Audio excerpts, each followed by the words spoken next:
Inspektorat Kerajaan Negeri baru-baru ini telah bersetuju meluluskan cadangan untuk melaksanakan tahun law perlis pada tahun 2024. Jadi saya mengajak dan menyeru semua pemain-pemain industri pelancongan untuk kita sama-sama menggembling tenaga, fikiran untuk sama-sama merancang dan menjayakan tahun law perlis 2024.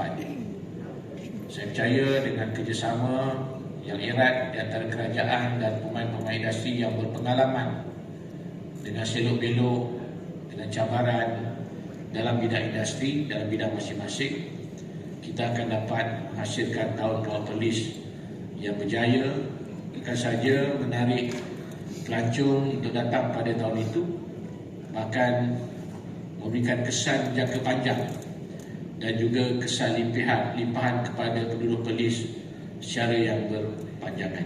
Ini hasrat kita, harapan kita, dan saya percaya dengan kerjasama tuan-tuan dan puan-puan kita akan dapat menjayakan tahun law perlis dengan cemerlang dan gemilang.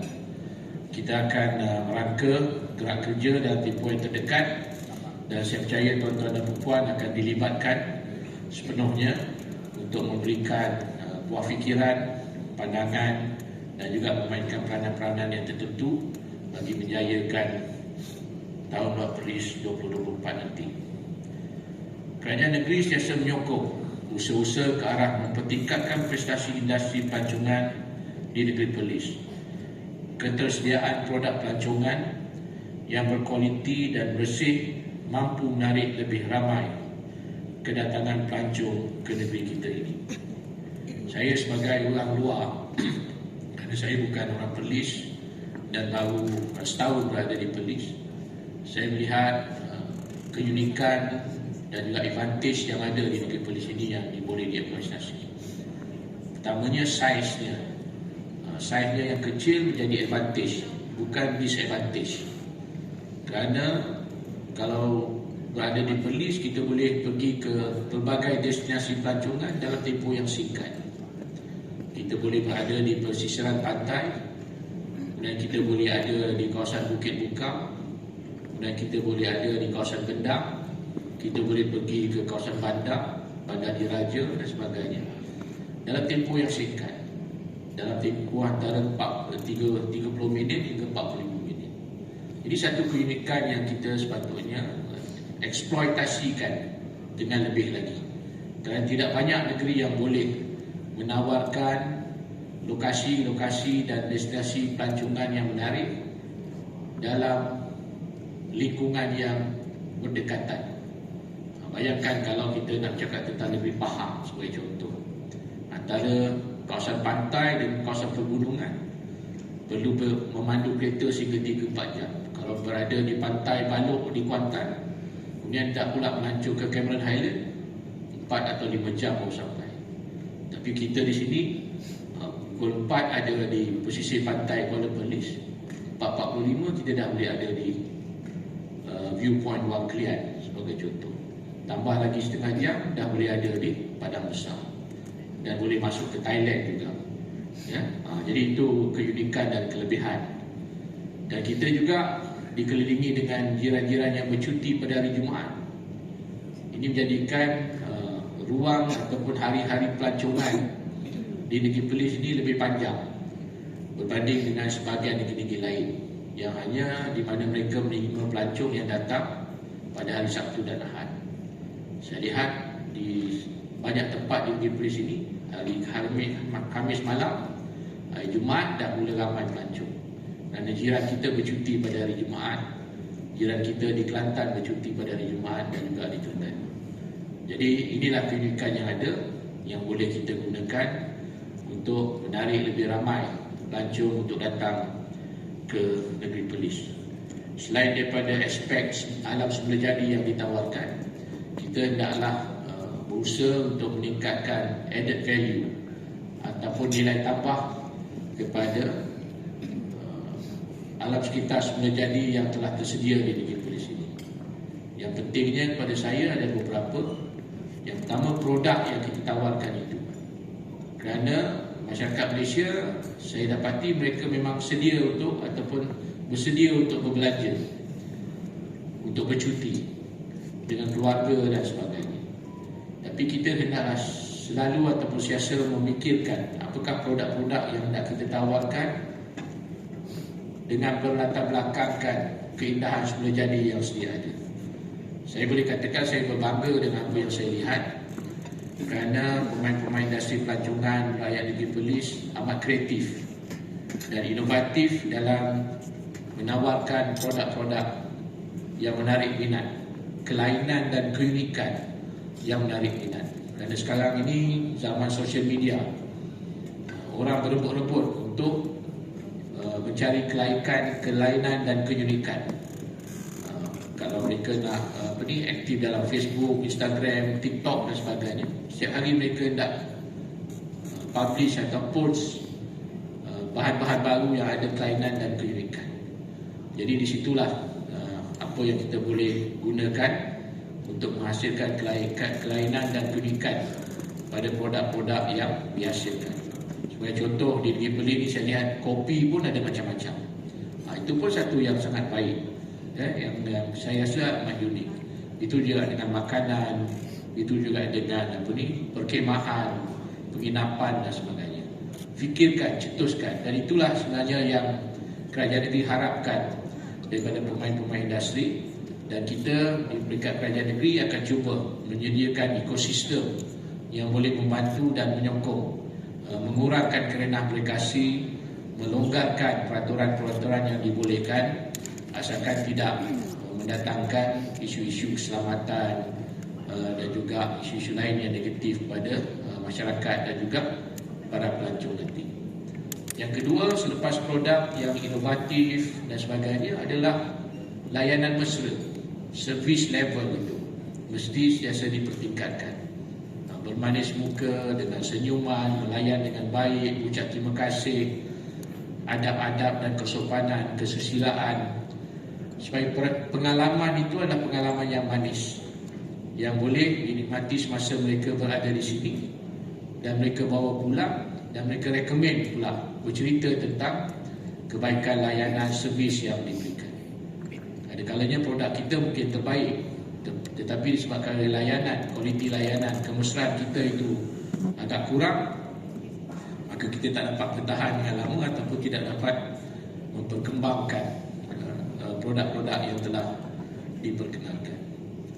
Yang ketiga, yang saya fikirkan penting juga adalah selepas produk, layanan dan perkhidmatan, yang ketiga adalah kebersihan persekitaran. Ini penting, kerana apabila kita membuat promosi, membuat tahun lawat Perlis dan sebagainya, kita seolah-olah mengundang orang untuk datang ke rumah kita.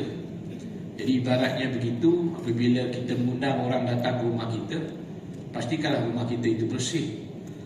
Jadi sekurang-kurangnya setiap pemain industri boleh memainkan peranan untuk memastikan destinasi pelancongan yang mereka uruskan sentiasa berada dalam keadaan bersih, teratur, tersusun dan sebagainya.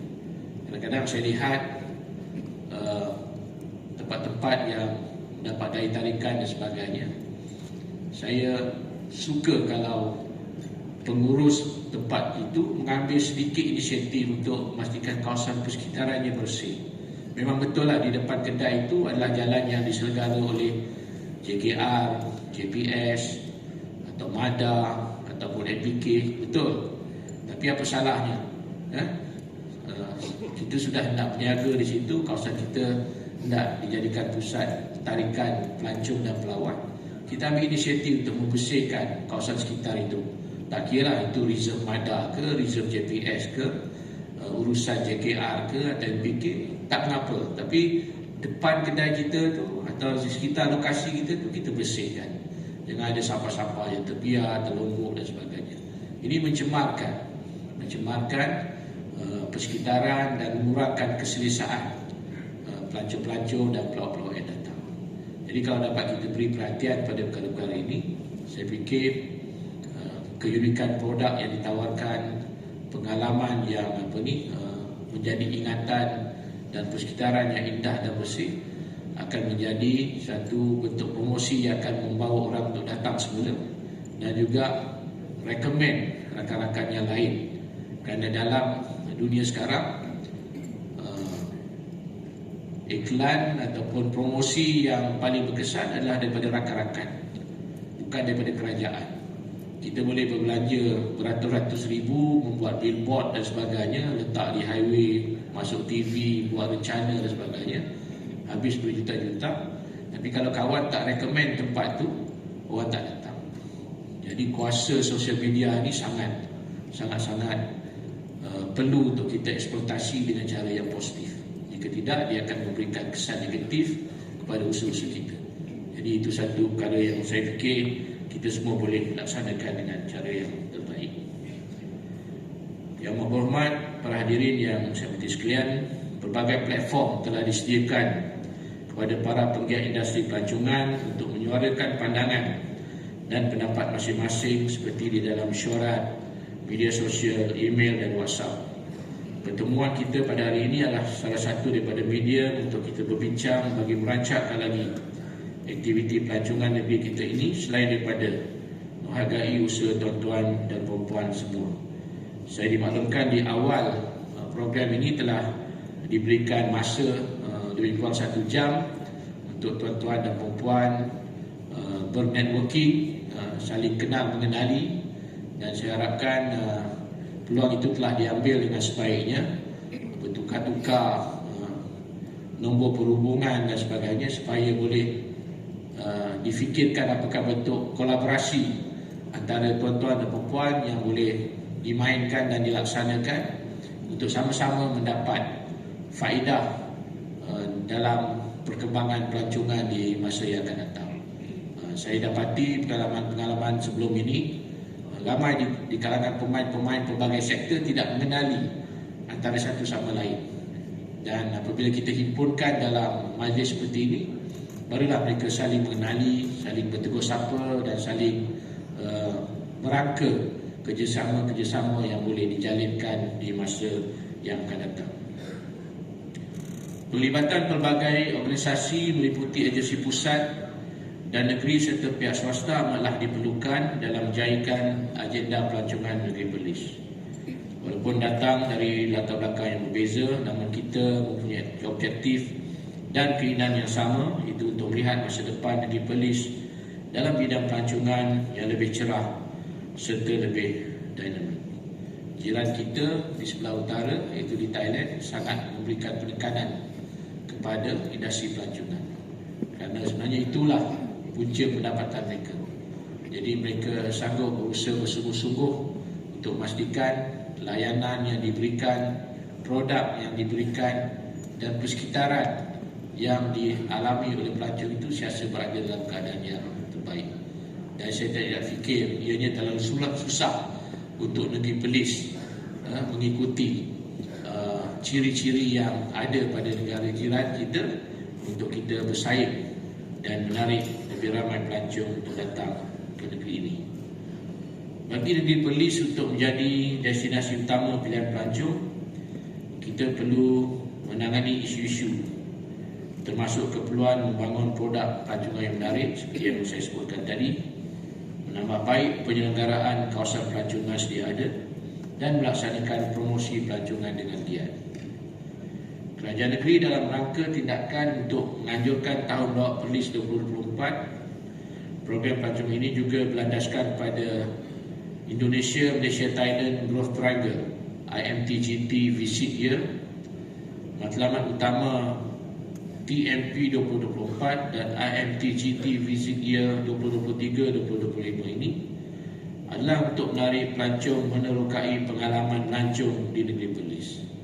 Jadi salah satu idea yang sedang diusahakan bagi Tahun Lawak Perlis 2024 adalah untuk mengadakan International Week ataupun International Month, di mana di dalam tempoh tersebut kita menyasarkan pelancong-pelancong daripada luar, daripada seluruh dunia dan juga daripada rantau IMTGT Indonesia, Malaysia dan Thailand untuk datang dan menikmati program-program yang akan disediakan dalam tempoh tersebut. Dengan cara itu kita akan dapat memperkenalkan negeri Perlis di dalam peta pelancongan dunia dengan lebih luas dan berkesan. Program-program seperti Tahun Laut Perlis 2024 akan memberi limpahan ekonomi kepada pemain industri pelancongan tempatan dan masyarakat setempat, memandangkan sektor pelancongan mempunyai jaringan dan kitaran ekonomi yang luas. Jadi rebutlah peluang, buat perancangan, aturkan strategi, wujudkan kerjasama di antara pemain-pemain industri supaya kita benar-benar bersedia untuk memanfaatkan 1 tahun pada tahun hadapan, iaitu Tahun Laut Perlis. Jadi saya amat mengharapkan semua pihak turut sama mengambil bahagian dalam menarik bilangan pelancong dari dalam dan luar negara ke negeri Perlis. Diharapkan juga supaya negeri Perlis dapat menjadi destinasi pilihan pelancong berasaskan kepada penyediaan pelbagai kemudahan dan produk yang memuaskan kehendak pelancong. Untuk itu, produk-produk pelancongan negeri Perlis perlulah menggambarkan keadaan seperti mana yang dipromosikan. Kita tidak mahu ianya seperti indah khabar dari rupa. Semua pihak harus memikirkan kaedah untuk menarik orang ramai yang pernah melawat ke negeri Perlis untuk datang semula. Negeri Perlis mempunyai keunikannya yang tersendiri. Tidak perlu untuk meniru produk pelancongan di tempat lain. Negeri Perlis perlu mempunyai brand name-nya sendiri. Kerajaan negeri tidak boleh hanya bergantung kepada peruntukannya sendiri dalam membina infrastruktur baru bagi menarik minat pelancong ke negeri ini.